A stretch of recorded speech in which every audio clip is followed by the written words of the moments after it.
Hey, good morning, everybody.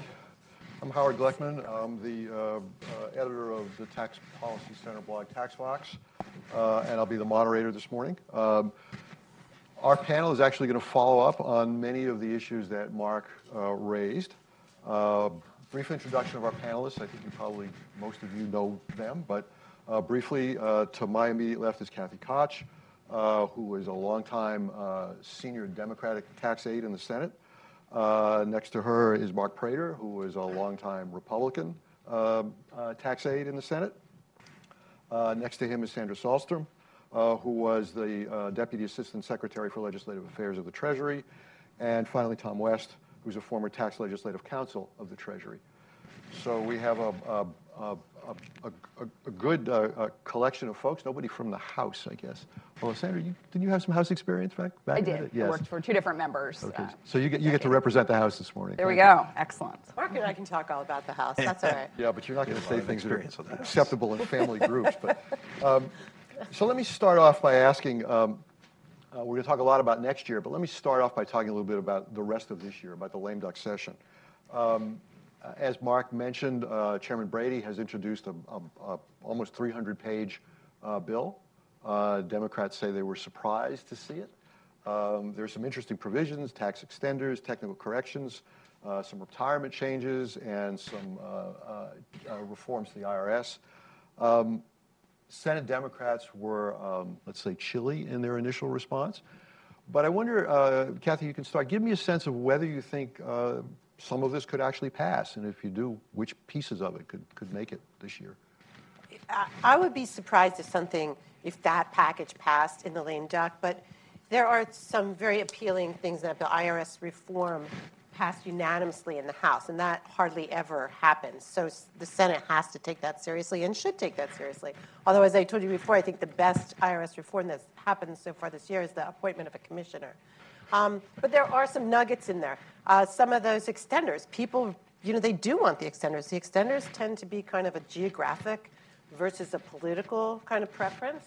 If you have jobs in your backyard from biodiesel, you're going to want some of that stuff done.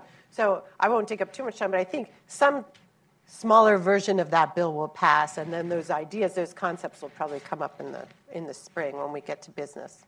Mark, what do you think? So it's been set up as a message on a originated House bill with a Senate amendment, and then there's the message back. So they have kind of defined the playing field somewhat within it in terms of germaneness and that kind of stuff.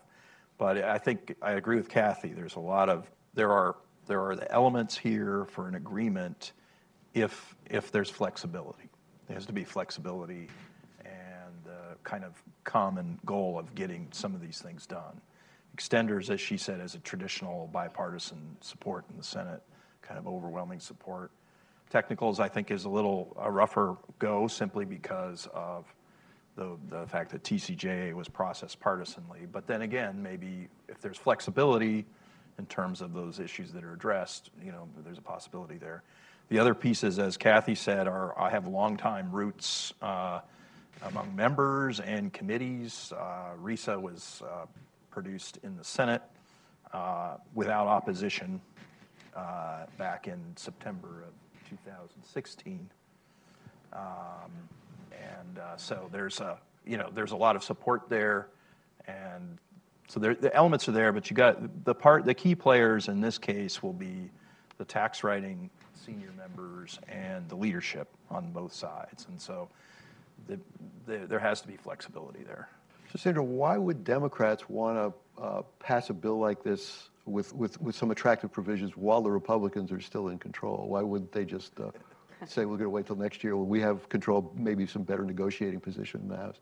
Yeah, and I don't think they would. I think, again, to always agree with my friends down here, and then as the one who's kind of the House watcher, I suppose, and be the representative of the House, it needs to be pointed out. You said the Senate Democrats gave it a frosty reception, but as did, House Democrats. I mean, Richie Neal's office, has put out paper urging Democrats to oppose it. So I think it's pretty clear that they have no incentive to pass this bill as is. But I think, as other folks have said, there are pieces that have a lot of bipartisan support. So I agree with Kathy. I think we're going to see some pieces of this pass, but I think particularly on like the retirement stuff, Democrats have no incentive to, take up that stuff this year. You have a chairman, incoming chairman, in Mr. Neal, who has a long-time interest in retirement savings in these areas. And why would you pass something like this when you get to put your stamp on it, a month from now and really dig in and do the issues, the way you think they should be done? So, Tom, the other thing that's happening this year is there's been an enormous amount of regulatory guidance coming out of Treasury. I mean, I don't think anybody's ever seen anything quite like it. Give us a sense of kind of how far along Treasury is here, how much more needs to be done.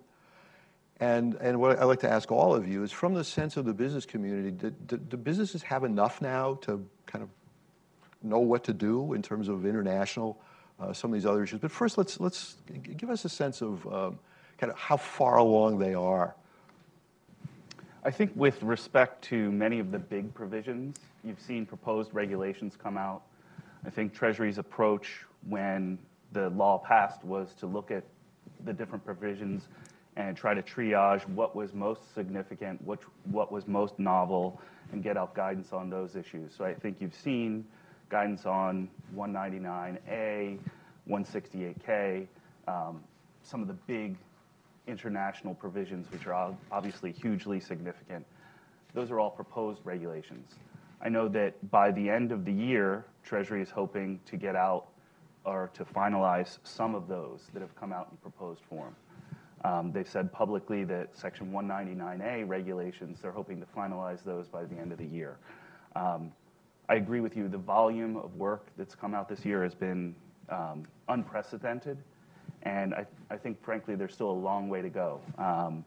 Not that they're not up to the task, but you still haven't seen guidance on some critical issues like the changes under Section 451, which are really important for businesses. When I was at Treasury, we had a lot of people come in and say, we need this guidance. This is pretty critical guidance.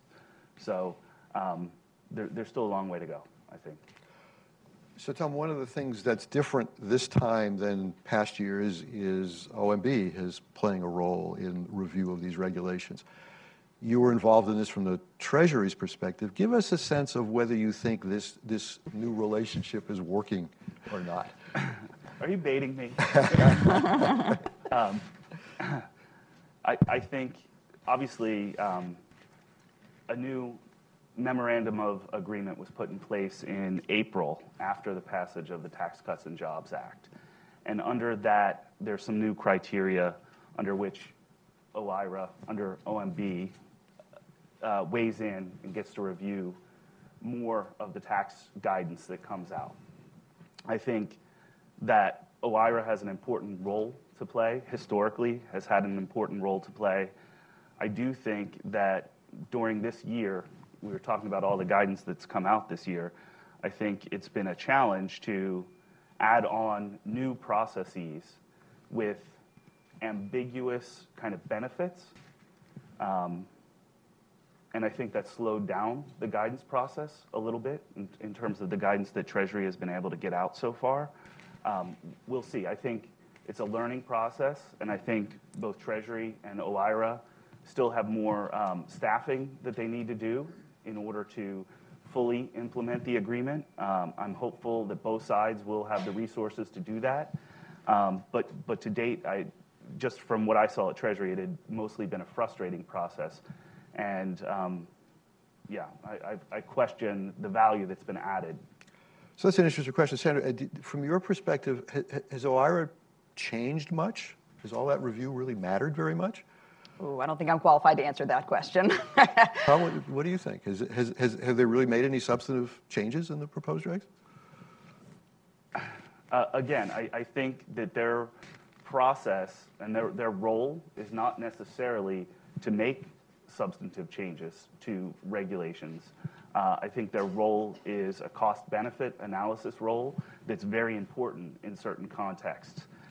When you're talking about something like the regulations that Treasury put out under Section 170, dealing with the state and local tax deduction, I think those kinds of regulations have far-reaching consequences and can impact lots of individual states and localities and existing programs. And I think OIRA's participation in that kind of regulation is absolutely important and appropriate.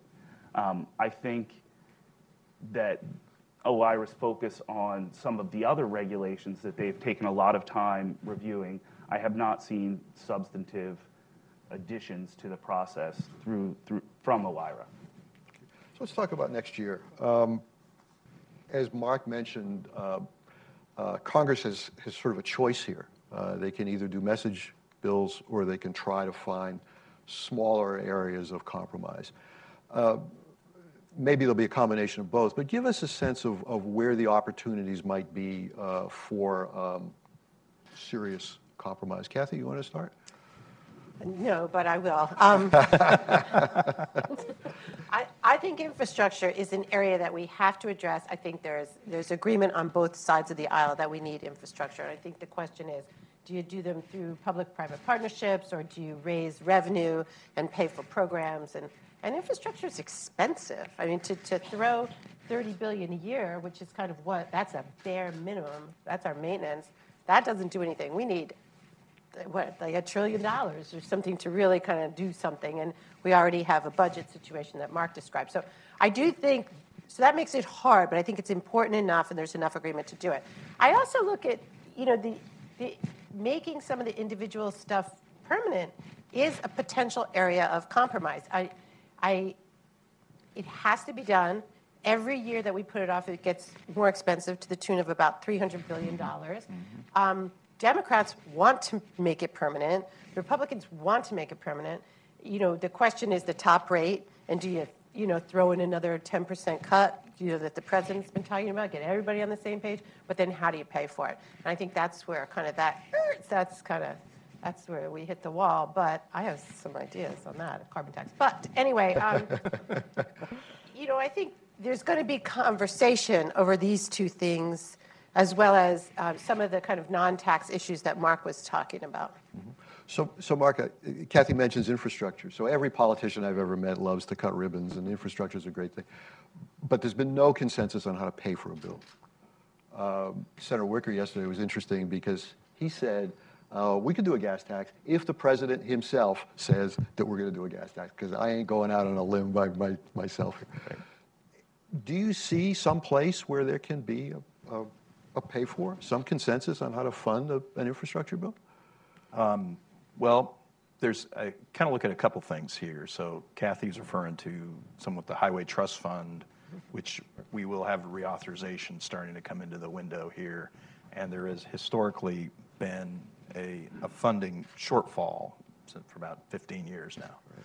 So that's an example. Now, that is where, frankly, the Finance Committee over the years has filled the gap with a combination of measures.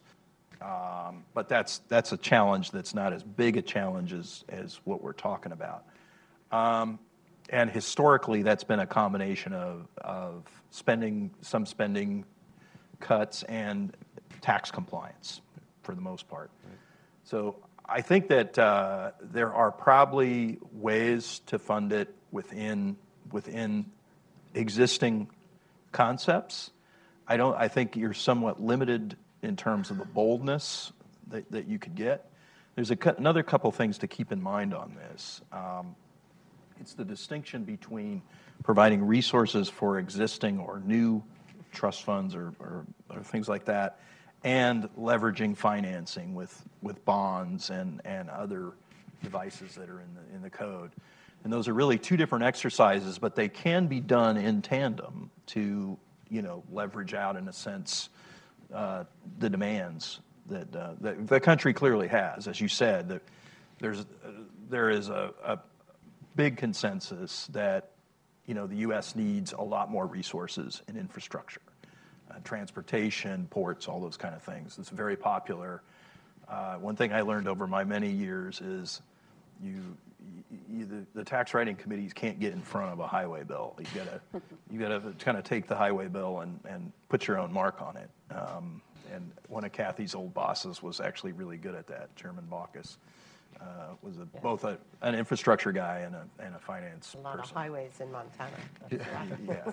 So the other solution, I guess, is you just spend the money and don't pay for it, which seems to be the trend. That's certainly that has occurred too.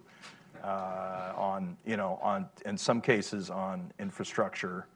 But the Highway Trust Fund has been a different matter. It's been largely stuck within its bounds.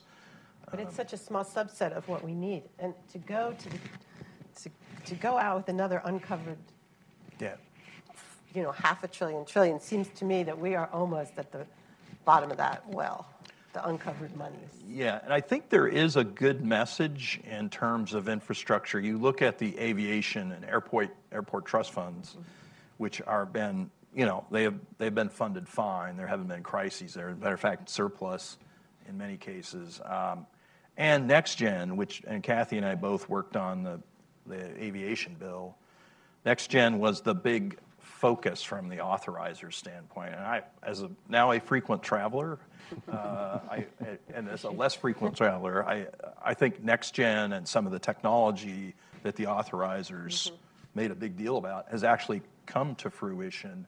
And at least in aviation travel now, the situation is much better.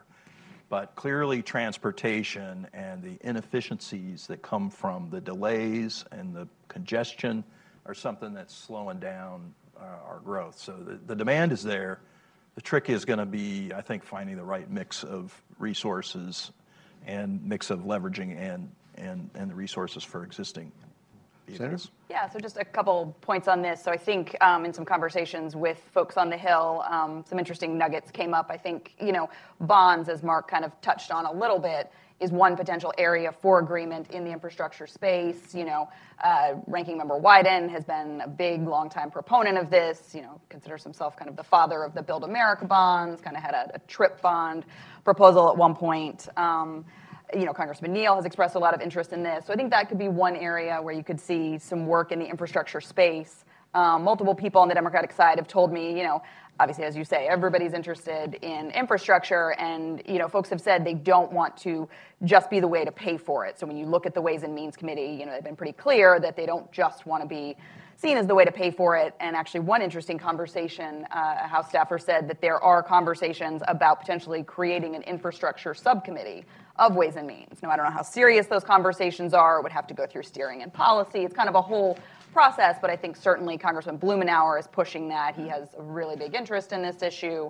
And I think to Kathy's point, on the gas tax, it's politically very difficult, but something that, kind of has to be done. And so seeing someone like Congressman Blumenauer, who has really pushed that over the years, again, I don't know how possible that is, but I think it's something that's, going to be looked at and talked about maybe a little more seriously than it has been in recent years. So Build America bonds are interesting. You talk to state and local government people about it, and all they tell you about is the bait and switch. Yep. And the experience they had with the sequester and with that possibly back on the table again. I'm not sure they'd be so thrilled to see Build America bonds come back. But let me ask about another issue that of course has been at the top of everybody's mind, which is oversight. Give us a sense, first of all. I'd actually like to ask all of you about this. Is what Congressman Neal is going to be like as chairman of the Ways and Means Committee? What's your sense of how he is going to run that committee in contrast to, say, Chairman Brady? Yeah, I'll start off. So, I think, they have a good experience together. You've got now a chairman and ranking member who will, flip their roles, but certainly have a couple years of working, in those capacities as, leading their sides together. I think Chairman Neal, has a history of being a bipartisan, worker. I think he gets along very well with members both on his side and the other side. So I think there's going to be a lot of opportunity there. Democrats want to get to work. They don't want to just say no. They don't want to just, be adversarial, but there is certainly oversight that has not occurred. Chairman Neal is fond of saying 51 days and pointing out that number a lot and saying, that's the number of days from introduction of TCJA to passage with no hearings. So many Democrats have told me, particularly on the House side, that will be, kind of first out of the gate is, not necessarily, it will be oversight, but not in the traditional kind of gotcha oversight that you maybe think of, but it will be the hearings that TCJA didn't get last year. So I think they will do some examination, probably start off pretty early in the new year with a big hearing. I would expect to see a big hearing, kind of a broad overview of TCJA, and then maybe start to get into more of the minutia and the individual provisions. And then there's the Trump tax returns. It's going to happen. Chairman Neal has committed to it. Incoming Speaker Pelosi, has said that this is a priority. But, it's going to be a long slog there, too. It's not going to be a, committee requests tax returns, administration hands them over, we're done. No, I think we're all going to be in for a pitched legal battle on that. And so I think the request will be made.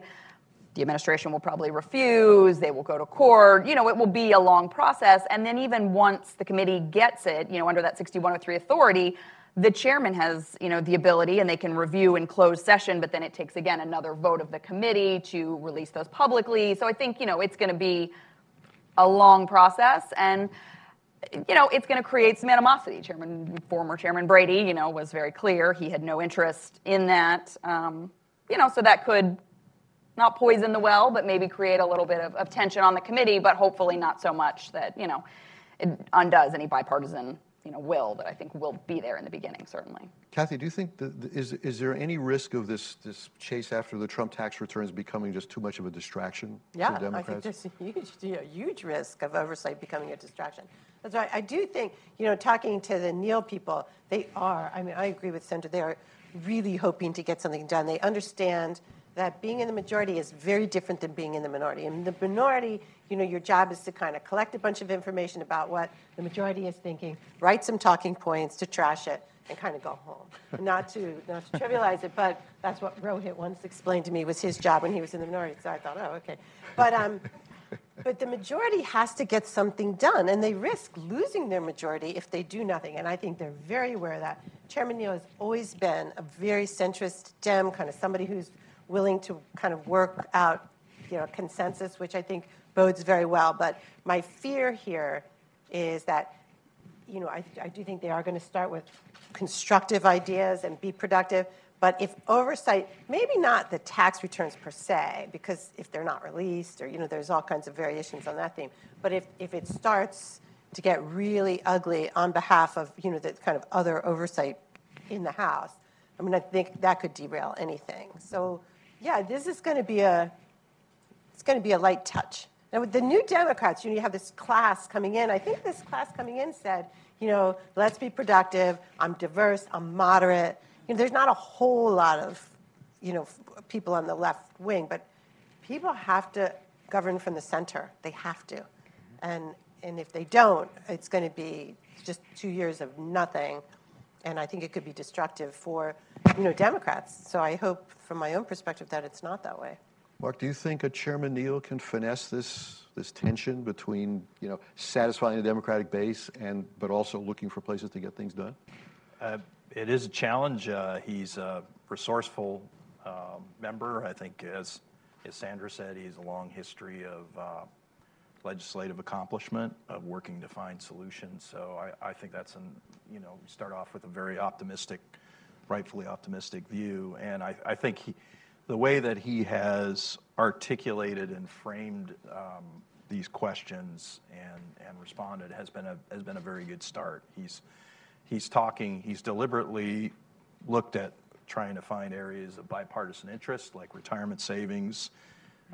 He's been talking about, and I think he's used very measured terms in how he's responded to, what could be challenging questions. So he's a pro. Everybody knows that, and so I'm hopeful that he will be able to manage those those pressures that are coming. Certainly, there's plenty of material there. You're going to have the committee's report, the special committee's report on where they're going to finish the markup on the budget process, but then the multi-employer issue, the joint select committee on that is going to produce. We have some real problems out there in retirement, in the retirement space. About half of Americans don't really have any retirement security other than Social Security, and so there's plenty of opportunities there. And if he can skillfully align that while also having to deal with the pressures on the tax returns and oversight. That could be he could succeed in that sense. He will also have, one of my old bosses will be chairing the Finance Committee, and has a tradition of oversight too, but also is a legislator. I think in the aughts we had a very productive period when he was chairman and ranking member of legislating with Chairman and Ranking Member Baucus a number of things. So he is a legislator. I think the two of them having legislative instincts it bodes well for hopefully for the tax writing committees to produce on some of these measures. And then just one other quick point I wanted to make on the dynamic of the Ways and Means Committee is, you're going to have 8 to 10 new members on the Democratic side, a number of new members on the Republican side. So I think, there's just going to be a learning curve in the beginning because you're going to have so many new faces that, are brand new to the committee, maybe had not been as steeped in tax policy, had not worked with these other members before. So I think that's just one other dynamic to watch is just a lot of new faces and maybe learning, maybe some growing pains in the beginning. And actually a number of new members of the Finance Committee as well. Yes. Yeah, not That's as right. many though, right? The Ways and Means Committee is really turning over. The Finance Committee a little less so, but yeah, new members are usually good. Usually good. Usually. Usually bring in. Everybody wants to be The energy. productive at a big. This is like a tier 1 committee. You want to go in and you want to do something when you first get there. So actually, that raises another interesting question, not to get too much kind of inside Capitol Hill baseball, but my sense as an observer is that the roles of both of the tax writing committees have changed over the years. That the days when legislation really was completely developed in the committees and sort of percolated up have really shifted, and now so much of this is done by leadership. And I wonder if you could talk a little bit about that, about how it's different now. I mean, just one thing, if you're a backbench member of Ways and Means or Finance, you can't get JCT to score anything you do. You're really not important. Give me a sense of how that dynamic has changed, and whether and what you think, how you think it's going to play out in the new Congress. Catherine, Well, that dynamic, I believe, developed as the acrimony on the floor got worse and worse and worse. And I think, when Mark and I worked together, there was some times when we had like 4 bills on the floor at the same time. We had banking and ag and FAA. We were going crazy. And then all of a sudden, things got sucked up. And, all of a sudden, we couldn't get anything done. Things got very partisan. Nothing could pass. And that's when bills started coming out of the leadership. And then I was in the leadership, and so I was happy about that. But, it was, I think, a dynamic that at least I saw increase during, my time there. Now, I'm sure it was already going on. But I think when there's so much partisanship in kind of the general caucuses, that's when leadership kind of will send out and things will be kind of more messagey, more, this absolutely must-do thing. We have to get it done. We don't have time to process it in committee. Committee processes are a bipartisan process. Mm-hmm. They are, by their nature, a bipartisan process. Right. So if there's no bipartisanship, or if bipartisanship will hurt that end product, the end political product, that's kind of when leadership has to put out this product that the committee might not want to be so partisan. So the leadership will put out these must-dos or these messages kind of things. And I think if things could get a little less partisan, things would sink back to the committee quite naturally. Mark, do you think that's going to change in the new Congress? I think that if you look back over the last few years, you have periods where, as Kathy said, you had a gridlock or something, and so the leadership has to weigh in and figure it out, right? But a lot of times, even as she could tell you, even in that experience, the leadership will rely on the committees, the resources the committees have, the technical and experienced folks on the committees. The committees have that to use. I do think that I've never served in the leadership. I've only served on the committees. But I do think there's a creative tension and division of labor between what the leadership needs to do and the committees needs to do that is mutually beneficial. Yes. The leadership, kind of think of it like a corral in a sense. The the leaders open the corral for the vehicles to come onto the floor and to deal with that, and they have to manage all of those tensions. And the committee's really about making the product, refining the product, trying to find the issues. And so there is a mutual benefit there that can work for both sides. I do think that the committees are the place where you can lay the groundwork. And as we talked earlier, the members that are on the committees, they have, they're prized possessions, so they're not there incidentally. They're there because they want to be there.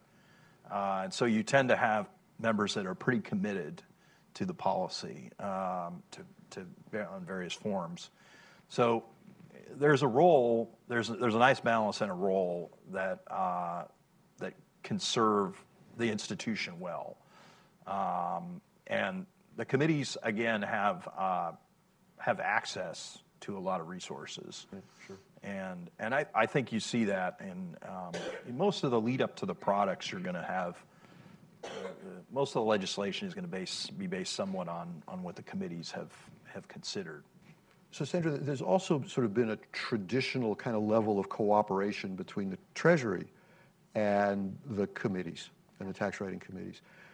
Now that the Democrats will be controlling the Ways and Means Committee, do you think that they'll continue to be, and Tom, I'll ask you this too, do you think they'll continue to be that level of cooperation at the staff level, or will the kind of political antagonism kind of filter down to? I hope so. I mean, again, when Tom and I were at Treasury together, when I was there in the previous administration, we had a Republican House, a Republican Senate. We were a Democratic White House, and, we worked very, very well together, had very good relationships, with Mark, with other Republicans on the Hill. I mean, it's the way it has to get done because there's just such a wealth of knowledge at Treasury, these resources, that the Hill can and should bring to bear. Tom is certainly closer to it now than I am, being, more than a year removed from the Treasury Department. But I do think in this administration, there has been a bit of a breakdown, on that. I mean, from, some stories I've heard, that it hasn't been as close, certainly with Democrats on the Hill and then now the Republican administration. So I don't know how that dynamic will change. Now you'll have a democratically controlled House. And so in the majority, maybe you'll get more attention and there will be, a greater working relationship. Maybe Democrats in the minority just didn't find, much help from this administration because, they were in the minority. So I am hopeful that relationship will, if not, maybe strengthen again, maybe change a little bit from what it's been over the last 2 years. And, I think we were talking a little bit before, not so new, but now the director of White House Legislative Affairs, was previously a tax person, a tax advisor. And so I think that potentially will help a lot, that, she understands the issues, really gets it, and just is in a position to kind of push and work that relationship even more. So I'm hopeful, but I'll be interested to hear Tom's experience really over the last year that I've been, away from it. I'm also hopeful. I feel like in my 4.5 years at Treasury, at the staff level, we certainly always had good working relationships with the committee staff and, with JCT. Sometimes we work through JCT with the different committee staffs, and that relationship has always been strong. I would agree that for the last 2 years, by virtue of the Democrats mostly being shut out of the processes, we weren't having those conversations. But I don't think that it was anything at the staff level that we would have a problem with doing. Everybody there is, they're tax nerds. They don't, these are not political people. So hopefully, that works. And by all accounts, Congressman Neal has always, worked well on a bipartisan basis, and I'm sure the Office of Tax Policy would say the same. Let's talk about some specific issues if we can. Mark mentioned the middle-class tax cut. So the president before the election said there would be a 10% middle-class tax cut. Nothing ever happened. I don't think anybody seriously thought it would.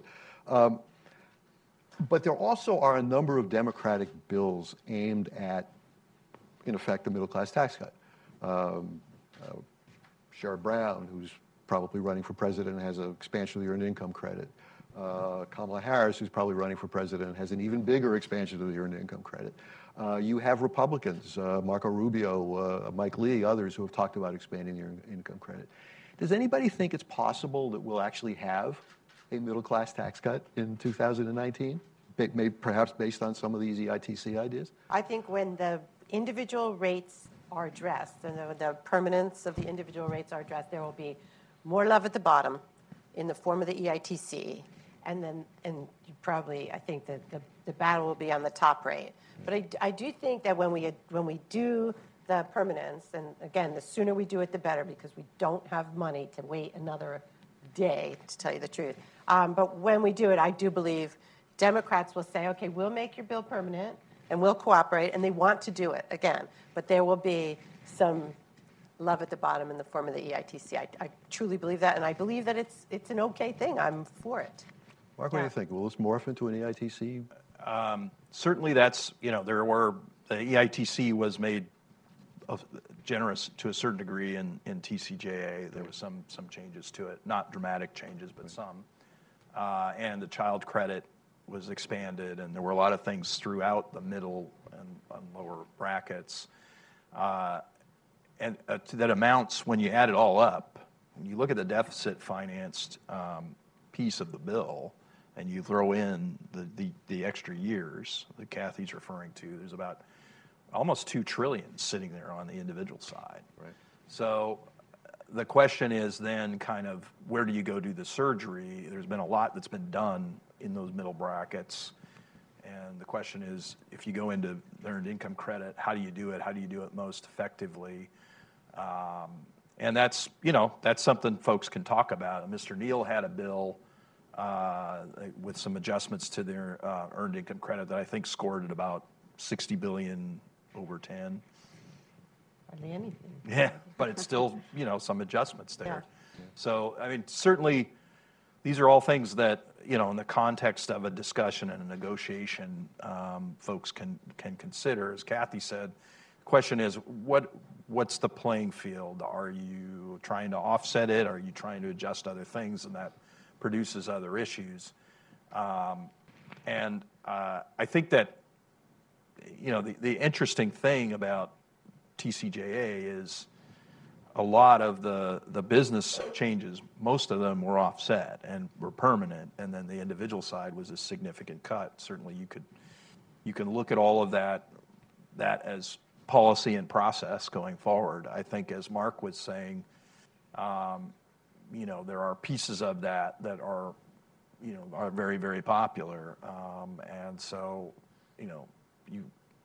at some point this will all get resolved, and probably at probably later rather than sooner, but you never know. Part of that's political, right? Mark, do you think that Republicans would be willing to adjust the structure a little bit at the bottom to accept some of these changes that Kathy was talking about? I mean, I think Kathy mentioned Senator Rubio, or you mentioned Senator Rubio. Yeah. There are Republicans that are very open to looking at those kinds of things. But he got, to use Kathy's word, he got no love in the TCJA. You get some right? changes on the child tax credit. We kind of, when the Finance Committee did the modified chairman's mark and put a lot of the resources that modified mark created, a lot of that went into raising the child tax credit up. But mostly for slightly higher income people. Well, people it raised the middle. amount. Right. It raised the amount. Yeah. But keep in mind what was going on inside the engineering there. You're swapping out personal exemptions. Right. Personal exemptions tend to be more valuable before you hit to PEP. As under old law, PEP phased them out roughly between 400 and 500. So personal exemptions are valuable for those taxpayers riding up to about 250, 300. So you couldn't just swap out the personal exemptions, and the members needed a mechanism, and so one of the ones they looked at was the child credit. They also looked at brackets and some other things, AMT, things like that. But the amount of the child credit went up significantly, and so you could look at some of the refundable pieces of that, some of the formulas as those bills do. So look, there's there are mechanisms there. It's a question of what are the objectives of the people that want to make the deal. What do they want? There are places, there are enough mechanisms on the individual side to get you there. Sandra, is there room for a deal on middle class? It's hard. I don't know. Maybe I'm more of a skeptic, but it's hard for me to see how that happens. I think as Mark Mazur said a couple times, about the future ain't what it used to be. But I think in some ways there's going to be instances where the future is what it used to be, and Republicans at times when it's convenient, decide all of a sudden things must be paid for. Everything has to be paid for. And so I think in this instance, you could see maybe Democrats wanting to, do some changes to the earned income credit, make it more generous. And all of a sudden you have Republicans screaming, well, the deficit, how do we pay for this? What do we do? And not that the deficit is, not a concern. I mean, this, TCJA drove up the deficit, quite significantly. And so, it seems hard for me to see a deal happening in this space. You never know. But I think, one thing we all have to be really cognizant of in the year ahead is the calendar. And, we have 9 months, 10 months maybe before, the 2020 cycle really takes over in earnest. A lot of these potential candidates have said they're making decisions over Christmas. So, as you've seen with, as you said, Kamala Harris's bill, Sherrod Brown, we're going to see a lot more of that. And I think you're just going to see more retreat to partisan corners as the year goes along. So I think, you've got maybe until the August recess to really get much done. And it seems hard to think that, maybe this is an area where we see something given other, legislative necessities. But, I'm ever hopeful, but just skeptical. So speaking of message bills, do you think that House Democrats would pass some sort of a big EITC bill? Sort of dump it on the president's lap and the Senate's lap and say, well, here. It's possible. I mean, I don't think you could, dump it on the president's lap. I think, there she meets the wall in the Senate. But it's possible. You still have a lot of Democrats, though. Look at the committee. Look at Ron Kind. Look at a number of these members that very much are fiscal hawks and won't vote for anything, that is not paid for. So, you run into that. Kathy? Middle-class tax cuts and, individuals vote, right? We saw that. Yep. And I'm not saying it will happen this year, but it's a political necessity to get those provisions permanent.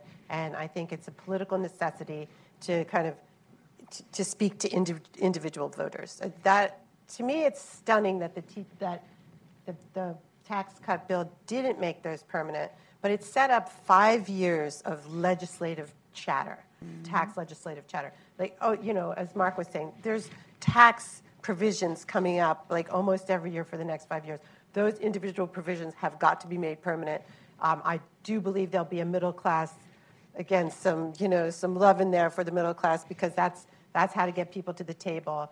And I do not know how they'll pay for it, but it can be a little. I mean, you say Rubio got no love, and I get it. But some of these provisions that you put out, if you're running for president, you put out like, okay, here's my $4 trillion EITC bill. That's a message. That says, I want to help the middle class. But it doesn't say, I want to pass this bill. And I think that was the difference. Right. But I do think they have to come to the table sometime in the next X years.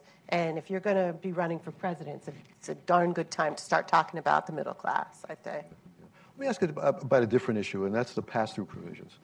Tom, you mentioned the regs that have come out, the proposed regs that have come out.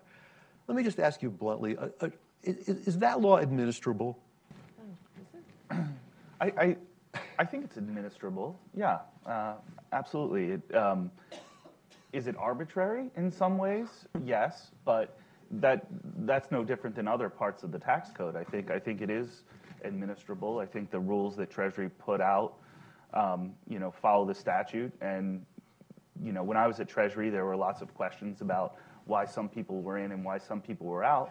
But the statute sets that up, and I think that the rules can, be administered. Now, I was thinking about 199A as everybody was talking here, because you're talking about how do we extend the individual provisions, but 199A is a big provision that also expires, and that's a small business provision, right? So, I mean, sacrosanct as the individuals. Certainly. Yeah, absolutely. Yeah, And that's expensive. I was thinking about the state and local cap, which pays for a lot, that that expires. So, when we talk about fixing or making permanent the individual stuff, I do really wonder how that gets done with these other dynamics in play as well. And scaling back the AMT to a very small portion of the population, which was a convenience in the engineering in the bill. On 199 Cap A, I mean, there's a line there at the 32% bracket, right? So if you're in the 32% bracket, you're subject to the phase outs of the complexities, the specialized service trade or business exception, the W-2 / tangible property limitation, some of the other features. So for the vast majority of pass-through businesses, in terms of numbers of businesses, the 199 Cap A is not complicated. But for those businesses that are in the 32% bracket going up, it's more complicated. They have to worry about those lines. They have to worry about aggregation. They have to worry about some of these other issues. So it's really, it's one section, but it really has two very different effects in terms of the administrability and I think the compliance. But I will say this, that if you're bringing down corporate rates, there is a political imperative to deal with the pass-through community that is not avoidable, no matter who's doing it. And that works both ways, by the way. At 29.6%, which is really the effective rate of the 199 Cap A deduction, if you go the other way, you're going to have some consequences there. Kathy, there are other ways to help out small businesses, if you will. The House, for example, had a kind of a different model. Do you think that as Congress begins to debate what happens to the expiring individual tax code, that there'll be some thought to restructuring the benefits for pass-throughs, or will they stick with the structure of 199A? The net rate has to be lower than the corporate rate. I mean, it has, and it will be lower by just a sliver. Yeah. But it has to be lower. I used to think, it has to be the same, and we used to calculate it and show everybody, oh, look, because at some point the deduction was at a level where they were exactly the same. The corporate rate, including the corporate rate on the individual rate on dividends, was exactly equal to the pass-through rate. And but then no, what happened was some senators said, this is great that they're the same, but I have big corporations coming into my state and putting my little guys out of business. So it has to be better. And remember, the small business is potentially more politically potent than the middle-class worker. Mm-hmm. It's the most politically potent, I think, constituency out there over, especially, these days or maybe forever, I don't know. Yeah. So I think I don't think they're really going to rearrange it, because then once you take the deck chairs and start rearranging them, all hell breaks loose. Mm-hmm. People kind of realize what they have now, I think. But whatever happens, that rate, when you calculate the net rate, the arithmetic has to say, I'm a little lower than the corporate rate. So that raises another question, Mark. Is the 21% corporate rate sustainable? Mm-hmm. Or do you see over time that begins to erode? So I look at it this way. Certainly if you raise the rate, there is revenue associated with that.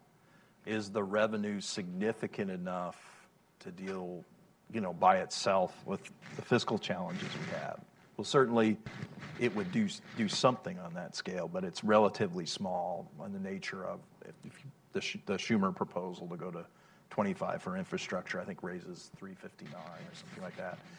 But the problem there, the reason I'm talking about it this way is that you have to look at what the trade-offs are, right? So the U.S., one of the main goals of this exercise, which has been a bipartisan goal, to bring the rate down and largely offset it, right?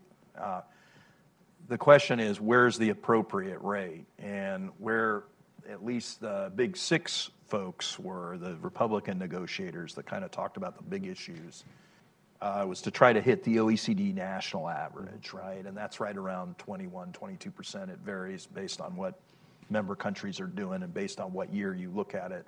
So we're kind of in that range. The problem is, if you just look at the rate by itself as a revenue mechanism, you're going to have consequences that you have to deal with. So to the extent that you push it up, You can have arbitrage in terms of income shifting.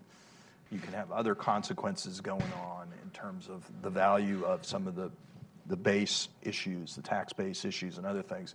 And the world is, one thing I've learned over the years, being on the policy side and committees, is our trading partners are very nimble. Most of them are parliamentary governments. We're not. And so it takes us longer, and we tend to do big things in kind of shifts. When political shifts occur, like in a new administration, a new party, whereas our trading partners can do it if the consensus is there among one party, parliament. So our trading partners are responding. Canada's responded, for instance, on bonus depreciation. Others will respond on rates. Others will respond on the international pieces. So that's all to play out. The thing is, the playing field is changing. Since we changed it, they will change it. So the consequences of moving up the rate are very significant. And they're really, frankly, in terms of either financing things, there isn't that much revenue there for some of those consequences. Sustainability, to me, will be tested by kind of some of the macro and the internal policy dynamics. The macro will be kind of how is the economy doing, what are our trading partners doing, all those kind of things, political things, all those things affect it. But one thing I'll say, to me, the ACA is a bit of an analogy here in the sense that the ACA, Kathy wrote a lot of the ACA. I was just kind of like a participant. All the good parts. The good stuff. She wrote the good stuff. But my point is, the ACA was an imperative. Democrats had a significant majority. They had to produce on a major domestic initiative, and President Obama chose healthcare. And when the parties are under pressure, especially again in the U.S. system, which is not parliamentary, it's only parliamentary when you have an administration and a party of the same power and the political momentum that an election gives you, then we're like a parliamentary system. But you have to go to the toolbox that you have, no matter how partisan it is. You have to go to things like the individual mandate, which was a Heritage Foundation idea, or the employer mandate, which I wrote a bill on for Senator Dole and Senator Packwood back in '94, or a cap on exclusions, which was done in the form of a caddy tax that Kathy and I joked about this because I gave her a memo from like 10 years before on Senator Bradley's proposal in the Finance Committee. So you can't, there's a certain amount of ideas, right, that are viable. And then the party that has to produce or feels that it has to produce has to go to those ideas and then adjust them for the political necessity of getting votes. So let's talk about the elephant in the room. Mark mentioned it in his talk. We're going to have $1 trillion budget deficit next year at a time when the economy is strong. We're talking about extending the individual tax cuts $2 trillion, ka-ching. You know, down the road, this bill Brady just put out, $55 billion, ka-ching. You know, we're going to pay for this somehow. So where? I mean, you know, not enough money, and it's too complicated to do corporate. You can't raise taxes on middle-class people. You can't do that. Where's this money coming from? How are we going to do this? I mean, I wish people would take seriously, you know, the idea that we, at some point, are going to have to turn to an incremental revenue source. I think that we can't just keep driving down this road, but we won't do it until things get so crazy that, you know, it has to be done, because that's how we legislate tough things. But there are incremental revenue sources out there. I mean, I think a VAT is probably not politically viable in this country, but I think there's momentum building around carbon tax. I'm a personal fan. I'm not advocating professionally, but, you know, there was a bipartisan carbon tax bill was just released this week in the House.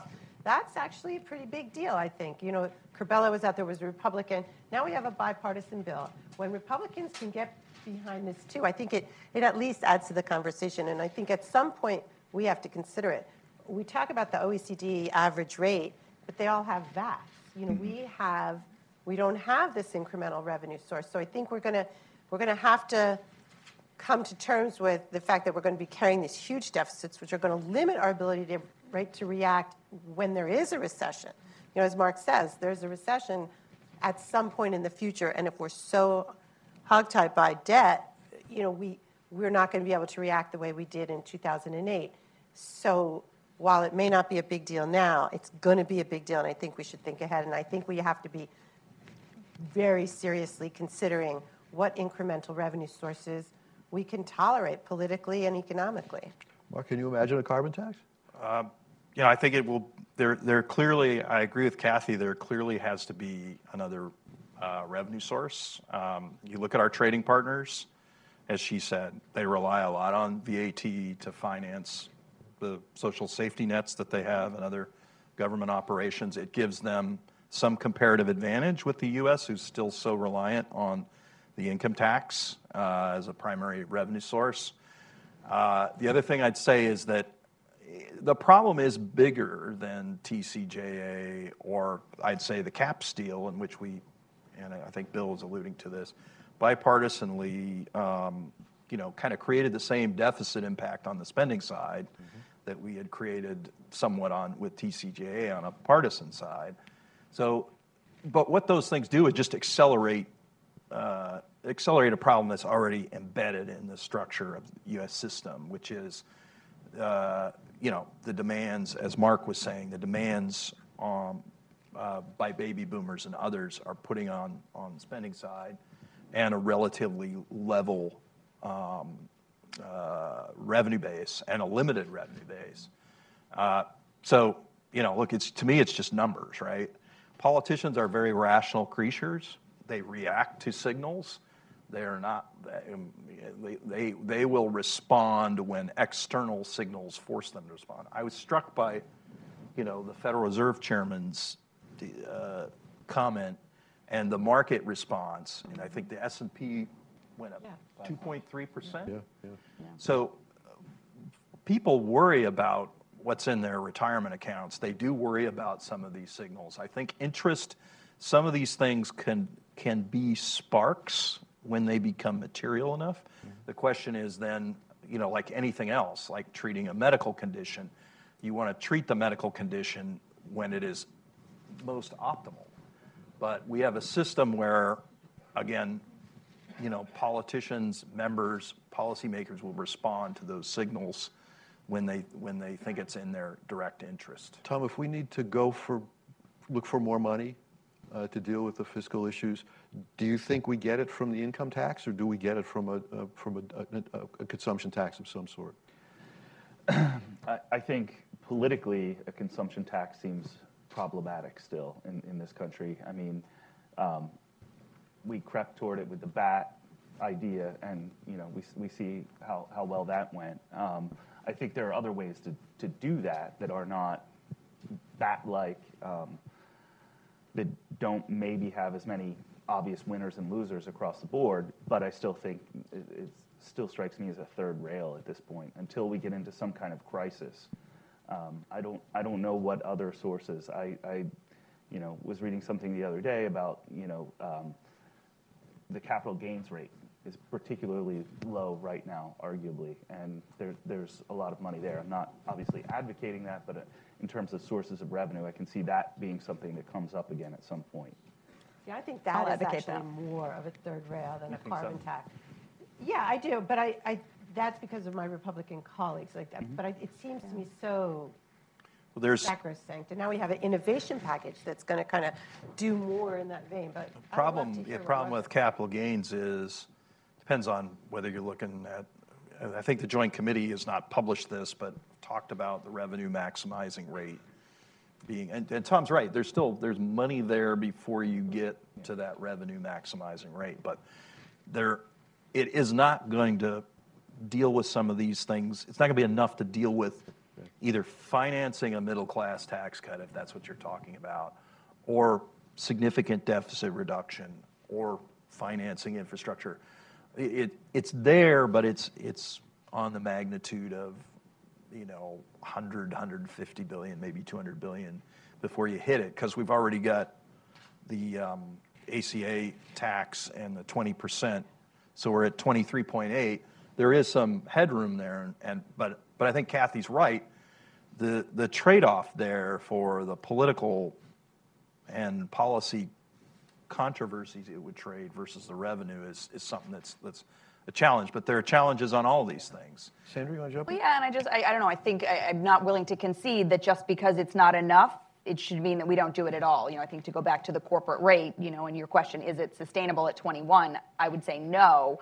I think you're not going to see Democrats argue to get it potentially back to 35, but I think there's a lot of room in there, and you've seen Democratic bills, even more, conservative, bipartisan ones. I mean, Mr. Wyden had the Wyden-Coates bill that I think had a 24% corporate rate. I think there is room, and I think you will see a lot of push from Democrats to raise it somewhat. And so just because it doesn't raise enough, I don't think should be a reason to say we shouldn't do it at all. I think there is a lot of political will, particularly on the Democratic side, and I think you'll see that, this year, and then particularly from a lot of the 2020 candidates. And I think the base really feels that on the Democratic side that, this bill was not popular. People, overwhelmingly, as individuals, voters panned this bill. They really see it as the wealthy and corporations getting a big tax break and them getting not much. So I really do think there will be places where you'll see, and again, it's, capital gains too. I will advocate for, an increase in that. Again, it raises some money. It may not be enough, but when you as the average American look at, and I think it's a very understandable message to say we should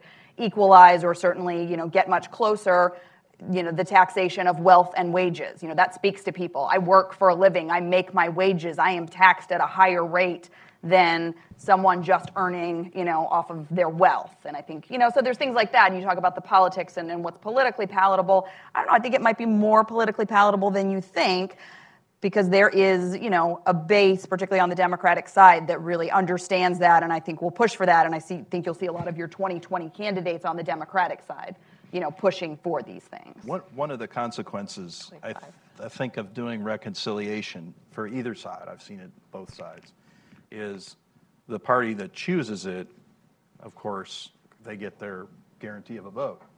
The party that's not participating then gets to refine its message, and you saw that in '93, you saw that in 2009, you saw that in this time. I do think that, again, when you look at the business side of this, you've got offsets on the business side north of $1 trillion. And I think I give Democrats credit because I think they messaged that this was just, all deficit financed, and that's what the polling shows. Mm-hmm. And Republicans, I would give them, not credit for not making that clearer. But but I do think there are consequences if you end up with a net tax increase on the corporate side, with the U.S. already being kind of again, an outlier in terms of corporate taxes. The corporate tax being the creator of a lot of distortions, a lot of issues on the international side and domestically. There are consequences. There are policy consequences that would be litigated that I think would be concerning. So, but that's that's for policymakers to debate and for folks to work through. Okay, let's give you all a chance to ask a few questions. Do we have microphones?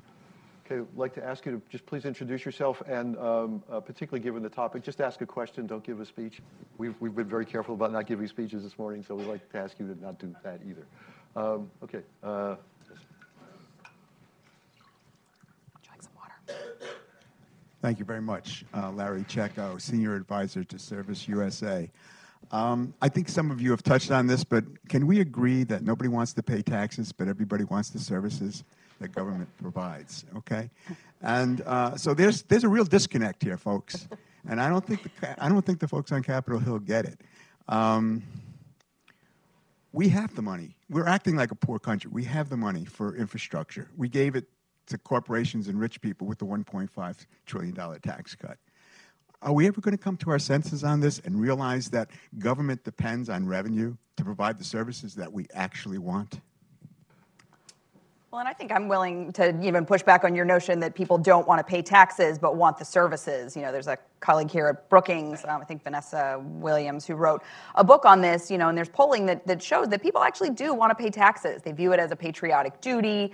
I think people want to pay what's fair, though, and they really look around. And again, I think, the polling shows it with TCJA, that people don't feel like it was fair. They're not paying, corporations, the wealthiest among us, are not paying their fair share in the same way that average working Americans are. So I do think people want services from their government, but you'd be surprised at, the level to which they're willing to pay for it, particularly if they view that, everybody else is kicking in too. It's a shared sacrifice and, equity, absolutely.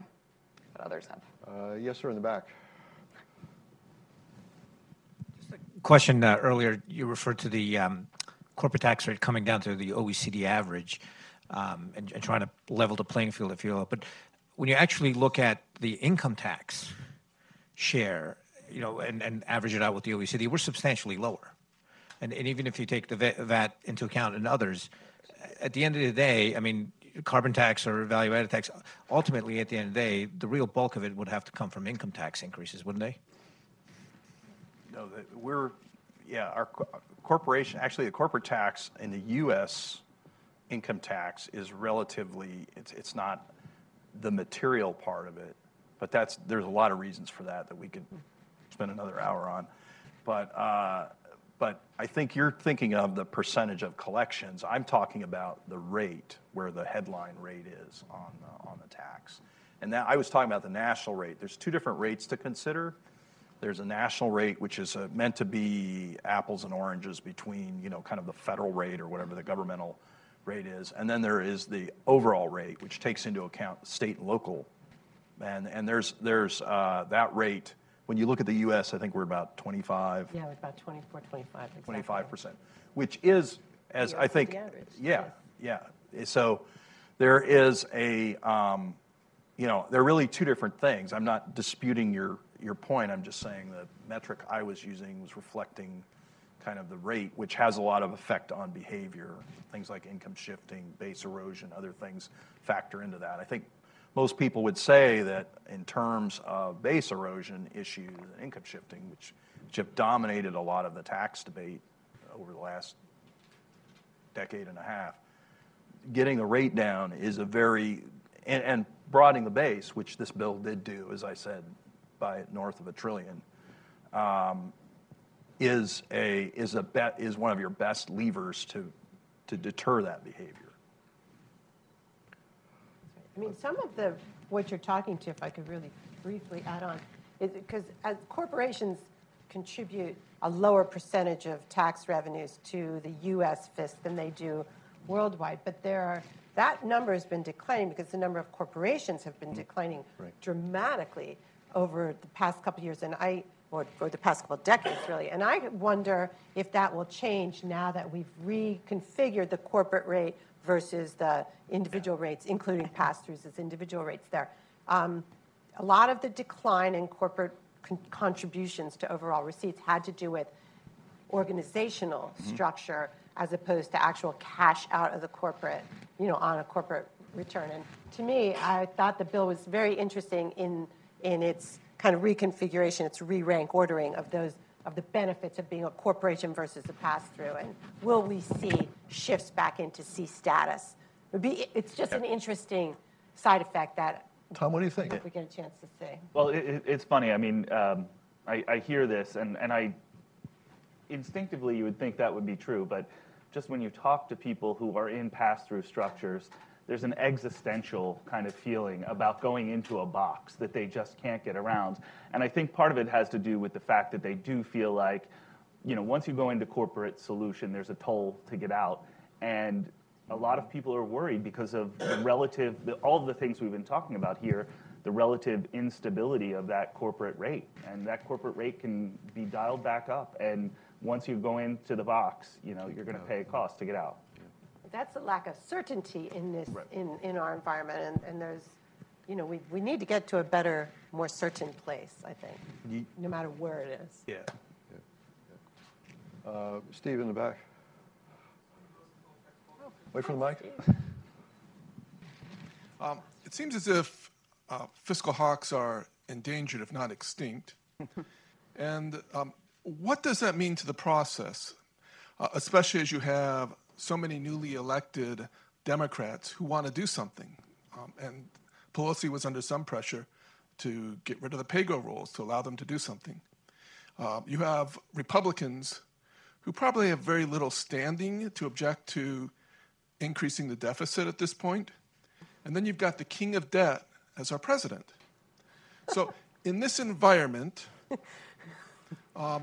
what does that mean? I think perhaps Kathy suggests in the short run, we'll see middle-class tax cuts or something like. I agree. I don't think there's any deficit pushback. But what are we doing now? Just waiting for the crisis, like with global warming? We just waiting for something to blow up before we do anything? Or will there be any coalition for fiscal responsibility and maybe new pay-go rules or standards to try to impose some sort of discipline and to distance ourselves from the systemic issues that Mark observed? Yeah, I think you'll get a test of that when, you know, divided bodies here go through the budget process. So they'll each be going through that drill. It's a spring drill generally. There's hearings and then there's budget resolutions, and I'll be curious to see kind of what the House produces on its budget and how the Senate responds on that. So that'll be an early indicator, because to a certain extent that will frame kind of where they think they need to go. If now, will you be able to take those two budgets and put them together? So, Mark, I think there's a deeper question here, and maybe Steve was trying to get to it. Given the political unpopularity of fiscal prudence, maybe not since Bob Dole has there been a real national politician who actually really cared about the budget deficit. Is it even imaginable that Congress would show some fiscal rectitude without the cover of the strong support of the President of the United States? I mean, doesn't this really come from the White House? You've got to have that leadership. And it seems to me, again, you look at recent history, TARP forced action, right? Money markets were going to freeze up. There were going to be problems. TARP forced action is a good example. Divided government, Republican administration, Democratic Congress. But action was forced because what was going to happen was not sustainable in terms of the crisis. Similarly, I think it'll have to be signals sent to upset that what you're talking about in terms of the status quo, which is to, I think, as we talked about earlier, to defer recognition to defer tackling these events. I do remember back in the mid 90s or the late 90s when the Senate on a bipartisan basis was passing numerous on the BBA, the 97 BBA, passing numerous entitlement changes and other things, fiscal reforms. Of course, we undid one of those, the doc fix, year by year. But there were other ones, you know, the Senate passed and then the House did not want to go there. The conservative House did not want to go there. So, I think, again, I would just say members are rational actors. They respond to signals. I think you can create the template for them to react, but it will have to make the consequences immediate. I think I've told this story maybe to some of you before. When we were doing JSCDR, Sarah Keel and I went to this bipartisan chiefs of staff dinner, and one of the persons raised a hand and said, "Why should we do any of this?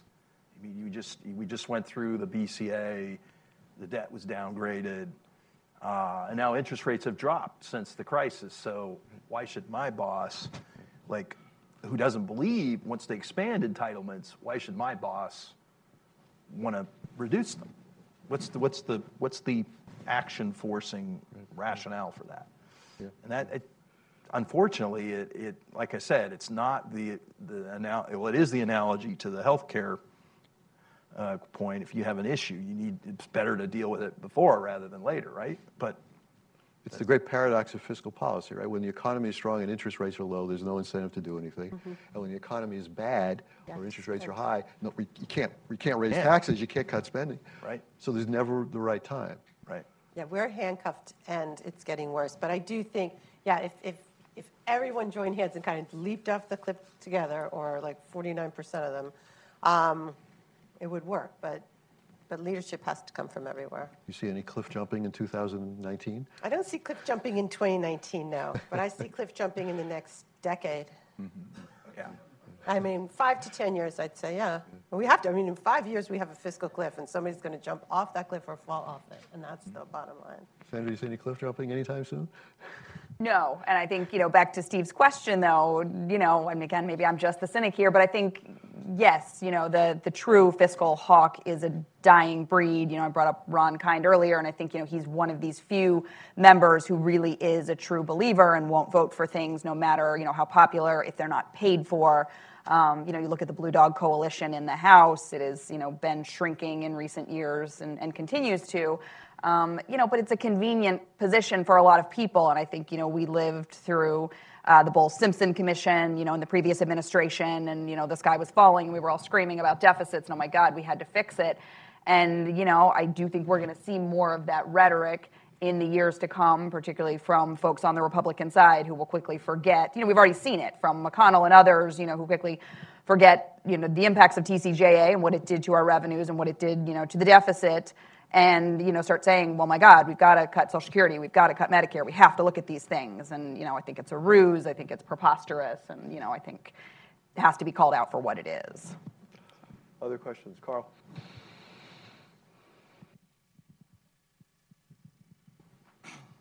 Thanks, Howard. Carl Pulzer, and lately I'm doing a lot of work on health policy, aging issues, and inclusion of the bottom half of the wealth distribution. So here's as we sort of think about tapping new revenue sources for a middle-class tax cut and maybe infrastructure, I'd just like to throw Social Security on the table. Is it worth a strategic thought a little bit about if you tap some new revenue sources, are you foreclosing options that you might need to make Social Security solvent? For example, Congress reached for the capital gains increase for Medicare, so that could be a partial fix for Social Security. Is that something that, it may come up in the next few years. I'd hate to throw more sand in the gasoline, but it's another issue on the table.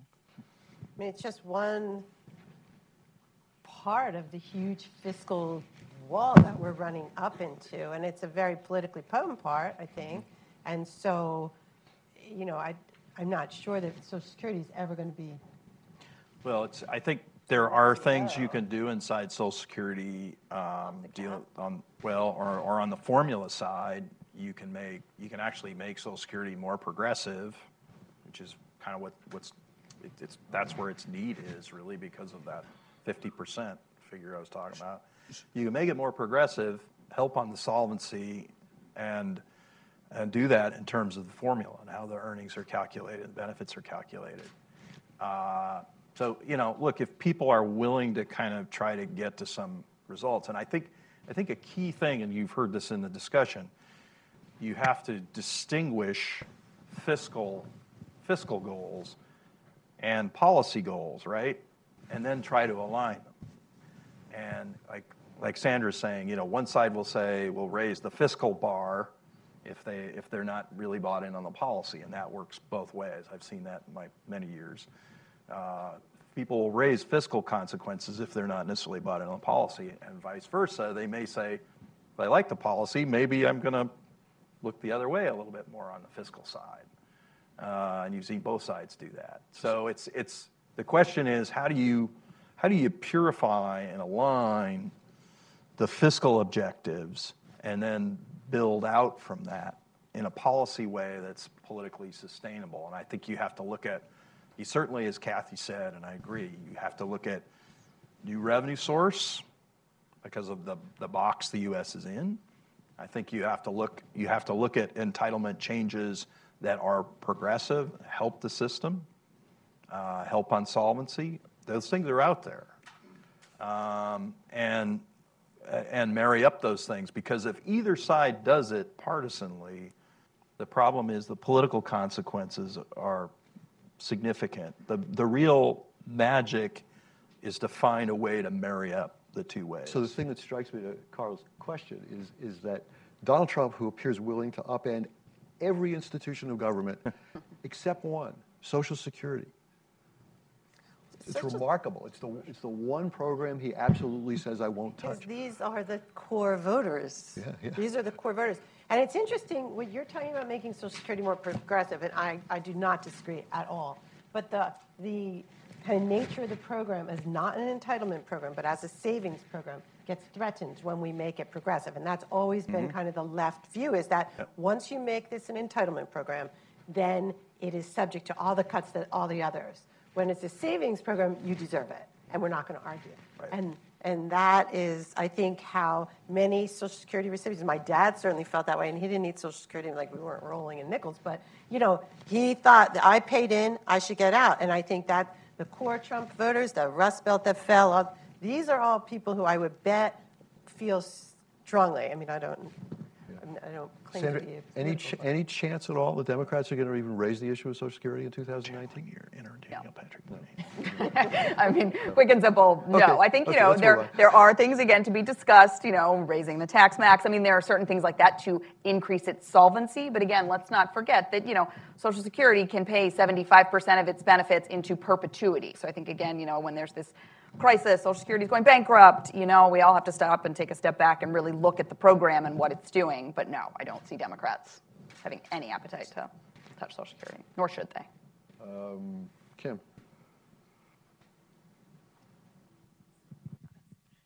Hi, Kim Rubin, Tax Policy Center. Can I bring the conversation much more, into the near term? Can you all opine a little bit about what we're going to do in the next couple of weeks, i.e., is there going to be an extender bill passed? Are they going to do something? What do you think is going to happen in, the lame duck Congress?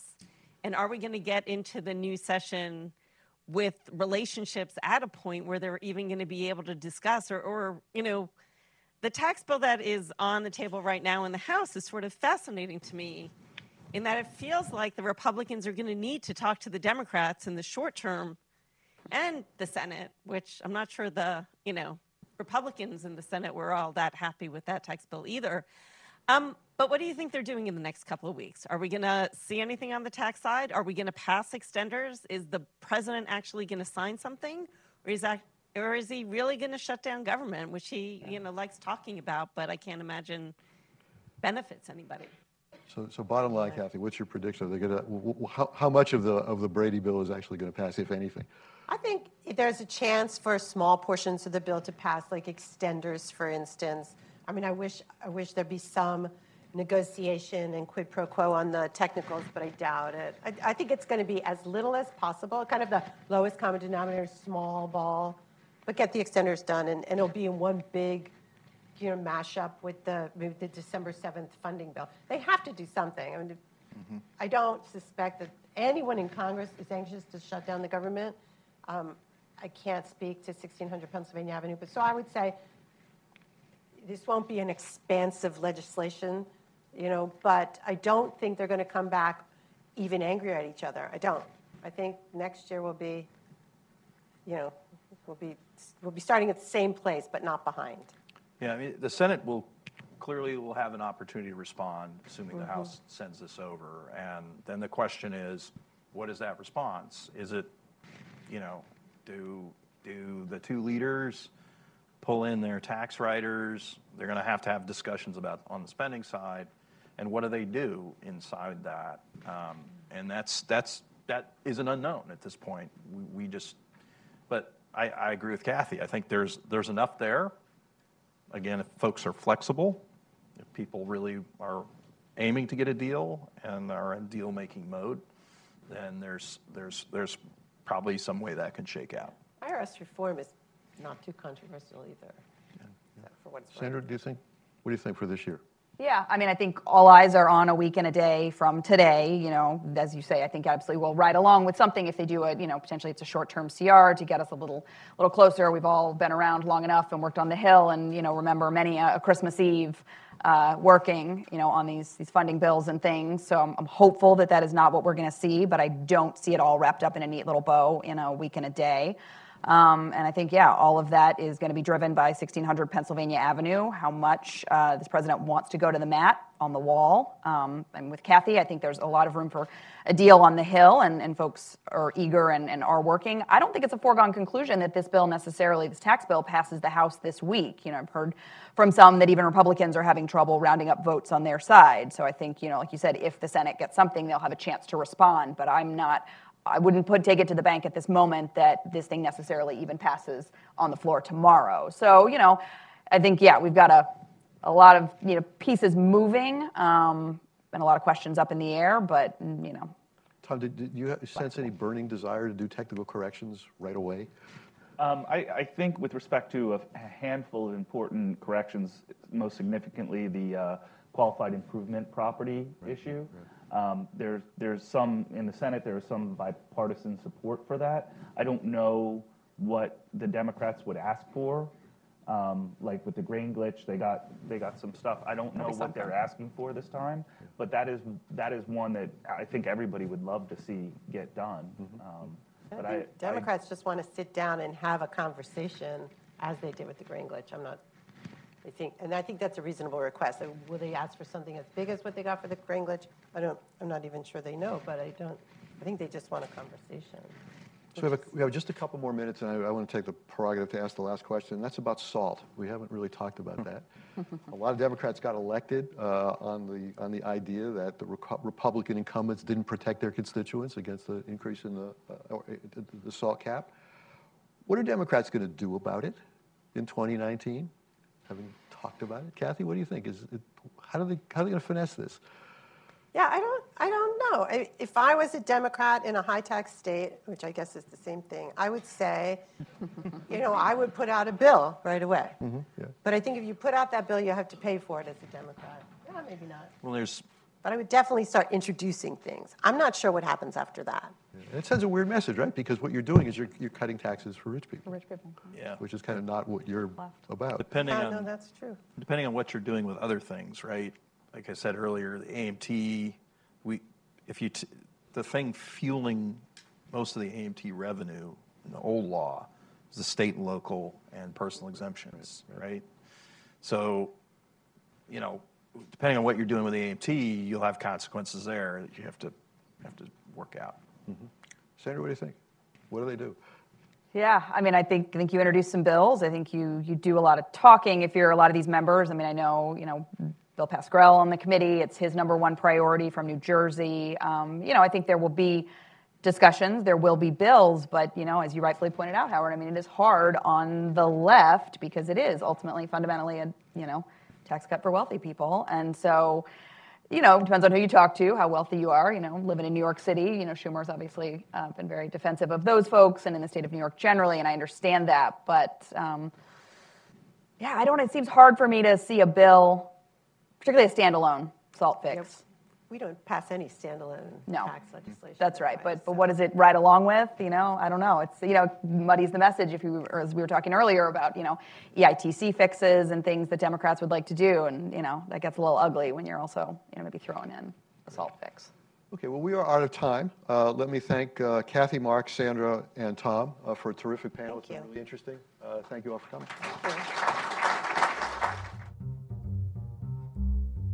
Thanks for watching. Be sure to like and subscribe for more videos from Brookings.